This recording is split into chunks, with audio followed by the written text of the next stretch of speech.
हरियाणा चुनाव में इस बार अलग ही सुर सुनाई दे रहे हैं। हमारे साथ इस वक्त बात करने के लिए रॉकी मित्तल, असली नाम जय भगवान मित्तल है, पर ये पूछना चाहते हैं, इनका एक रिकॉर्ड रहा है, इन्होंने 200 गाने गाए हैं नरेंद्र मोदी प्रधानमंत्री के ऊपर, कई गाने गाए। अब अलग से ही सुर पकड़ लिया है क्योंकि अब कांग्रेस खेमे में चले गए हैं।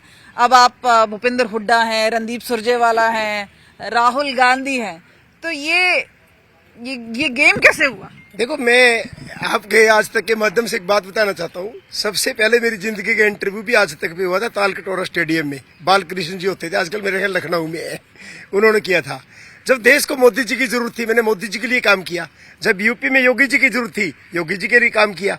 जब हरियाणा में भाजपा की जरूरत थी, पहला टर्म अच्छा था, सेकंड टर्म में कुछ नहीं हो पाया सिवाय जात पात के। तो आज जरूरत हरियाणा में कांग्रेस की है, तो मैं कांग्रेस का साथ दे रहा हूँ। और कोई मैंने पार्टी भाजपा भी ज्वाइन नहीं की थी, कांग्रेस भी ज्वाइन नहीं की, बट मैं उनके लिए काम कर रहा हूँ। और वैसे भी भाजपा और कांग्रेस में फर्क नहीं रह गया। जब मैंने बीजेपी के गाने गाए थे, भ्रष्टाचार खत्म करने के लिए गाए थे, भ्रष्टाचारी तो सारे इधर आ गए। मैं तो कोयला चोर के ऊपर भी गाया था जिंदल साहब के खिलाफ, वो हमारा एमपी बन गया। तो ये चीजें बर्दाश्त से बाहर है कि हम विकास की बात नहीं करते और सिर्फ जात पात तक सिमट के रह गए। वो तो आपने गाया कि आप अंधभक्त था, अब मुझे माफ कर दीजिए, क्या क्या क्या डायलॉग क्या है? देखो, 200 गीत मैंने बीजेपी के लिए गाए, उन्होंने मेरे को जेल में डालने का काम किया, 4 केस थोप दिए। जिन लोगों के खिलाफ मैंने गीत गाए, उन्होंने मेरे खिलाफ कभी स्टेटमेंट भी नहीं दी। तभी मेरे को एकदम लगा, कसम से पूजा करते करते, मुझे माफ करना राहुल मेरे भाई, नफरत फैलाई हमने तूने मिटाई। नफरत के बाजार में प्यार की दुकान है, नफरत छोड़ो भारत जोड़ो राहुल अभियान है।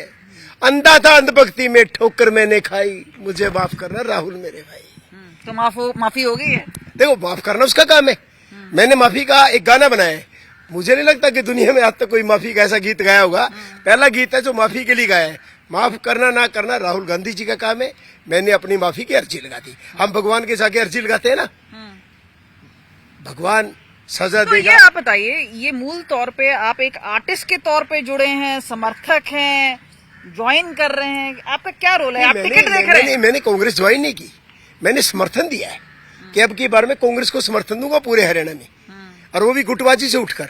मैंने भूपेंद्र हुड्डा जी का भी गीत बनाया, मैंने रणदीप सिंह सुरजेवाला जी का बनाया, चंद्रमोहन जी का बनाया, राहुल गांधी जी से माफी मांगी ऑन रिकॉर्ड, माफी एकदम सरेआम, भाई मुझे माफ करना राहुल मेरे भाई, नफरत फैलाई हमने तूने मिटाई। तो कह दिए ना, वो एक वायरल कंटेंट है जिसमें बोलते हैं 1 मिनट में आपने जज्बात बदल दिए हैं।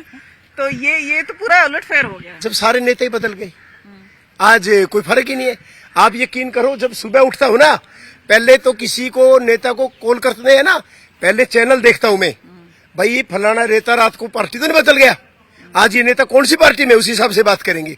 आजकल तो गिरगिट की तरह नेता पार्टियां बदलती हैं, और मैंने तो एक अपनी भावनाएं प्रकट करी है देश प्रदेश के प्रति, ना पैसे उनसे। तो हरियाणा में नेता कौन देखते हैं? यहाँ पे भी तो कई गुट हैं, कई कैंप हैं, शैलजा कुमारी हैं, भूपेंद्र हुड्डा हैं, तो आप गुटबाजी से ऊपर उठकर हाथ का साथ दिया है मैंने, किसी गुट का साथ नहीं दिया। मैं सबके लिए काम कर रहा हूँ। पर सीएम फेस कौन होना चाहिए? देखो, मुझे वो कांग्रेस का अपना अंदरूनी मामला है, मैं इन चीजों में नहीं पढ़ना चाहता। और मैं तो एक ही बात है कि भैया मैं अच्छा मानता हूँ कि इनसे बैठ रहे हैं वो विकास करने में। ये सिर्फ जाट नॉन जाट, एक व्यक्ति मेरे को आगे बोला कि भाई आप कौन सी जाति को, जाट के नॉन जाट? मैं बोला यार मैं तो बनिया हूँ, और नॉन जाट तो कोई जाति नहीं है, जाट जाति तो है। कि आप नहीं समझोगे? मैं क्या, मैं समझ गया, तू अंधभक्त, और मुझे अंधभक्त मत समझा।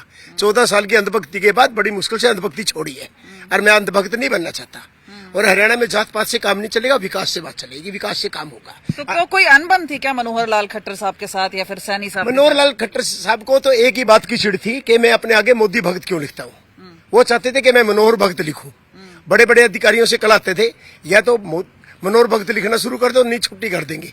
जब मैंने मना कर दिया, उन्होंने सस्पेंड कर दिया, क्योंकि मैंने 1500 करोड़ रुपए का हिसाब मांगा था।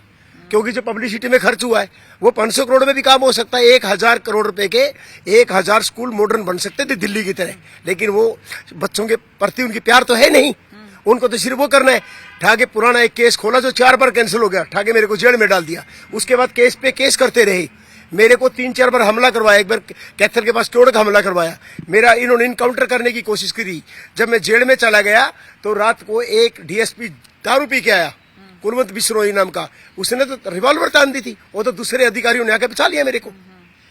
मेरे को बार बार आज रॉकी मित्तल के साथ कितने लोग जुड़े हैं जो कि आपको लगता है कि आपके कहने पे, आपकी गीत सुनकर इससे इधर इस पार से उस पार हो जाएंगे? लाखों लोग। सच में जो कई लोग कहते हैं ना, जब रणदीप सिंह सुरजेवाले की कोठी पे प्रोग्राम चल रहा था, काफी लोग मेरे क्लासमेट, मेरे दोस्त ऐसे चाहने वाले आए कि आज तक हमने कांग्रेस को वोट नहीं दे, पहली बार देंगे आपके कारण। जब आप 14 साल तक जिसने मेहनत करी, जब उसका कुछ नहीं हुआ तो आम आदमी का क्या होगा? ये लोगों के बीच के अंदर एक बात है। और एक लोग सोचते हैं कि जब रॉकी मित्तल को धोखा मिल सकता है, देश प्रदेश को धोखा क्यों नहीं? ये आप आर्टिस्ट हैं, एक इमरजेंसी फिल्म भी आ रही है, कैसे देखते हैं? क्योंकि काफी विरोध भी हो रहा है उसका, कंगना रनावत की इमरजेंसी फिल्म। कंगना रनावत को न तो मैं हीरोइन मानता और न ही मैं नेता मानता। वो हमेशा किसानों के विरोध में रहती है। उसको अपनी टीआरपी से मतलब है। वो यही नहीं सोचती, उसको यही नहीं पता कि तूने बोलना क्या है। मुझे नहीं पता वो सुबह किस चीज का नाश्ता करती है। आई डोंट लाइक, मैं उसको लाइक ही नहीं करता। मैं नहीं अच्छा समझता। मैंने आपको नहीं पता जो पर उसके बयानों का कुछ असर होगा हरियाणा चुनाव पर? उसको ना अब कोई सीरियस ही नहीं लेता। उसको लेता कि रे छोड़ो यार, ये तो बोलती रहती है। अब सीरियस नहीं लेता उसको। कंगना रनावत को कोई सीरियस नहीं लेता। अब तो किसान भी रॉकी मित्तल को लेंगे सीरियसली? हमेशा लेता। लाखों लोग, करोड़ों लोग जुड़े पूरे इंडिया के अंदर। आप जो मैंने गाना गाया पूरे इंडिया में इतना वायरल है कि बच्चे बच्चे तक चला गया। कुछ अंधभक्त मेरे को लोग पता क्या बोलते थे कि रॉकी मित्तल आप मोदी जी के गीत गाते हैं, योगी जी की गीत गाते हैं, इसलिए सुनते हैं। कभी राहुल गांधी का गीत गा के देखो, आपको कौन सुनेगा? अब देख लो राहुल गांधी जी का जब गीत आया तो मुझे लगता है कि भाजपा के गीतों का भी छोड़ दिया। हमारे दर्शकों के लिए एक गीत गा दीजिए। देखिए, चुनाव से जुड़ा बताइए। चुनाव से जुड़ा कौन सा गाऊं? या कोई भी गा दीजिए, अपने मन से गा दीजिए। मैं मोदी जी का गीत गाया था, सबको धूल चिटा मोदी आएंगे डंके की चोट पे। अब मैंने गाना गाया, सबको धूल चिटा हुड्डा आएंगे डंके की चोट पे। मैंने सुरजेवाला जी का गाया, काम करने में सुरजेवाला भाइयों एक ब्रांड है, हो रखवाड़ा सुरजेवाला कैथल की डिमांड है। मैंने अब राहुल जी का गीत गाया, अपनों ने मारा मुझे गैरों ने बचाया, जात धर्म से ऊपर राहुल तेरी माया, रॉकी मित्तल दिल से देता रो रो दिभाई, मुझे माफ करना राहुल मेरे भाई, राहुल मेरे भाई। तो बदले बदले से सुर हैं। राहुल गांधी के आलोचक एक बार हुआ करते थे, लेकिन अब उनकी तरफदारी कर रहे हैं। कितना प्रभाव पड़ेगा ये तो जनता ही बताएगी, लेकिन हरियाणा में लगातार फेरबदल जारी है और उनमें से जुड़ रहे हैं Rocky Mittal. Camera person Chandiram के साथ कमलजीत संधू, चंडीगढ़, आज तक।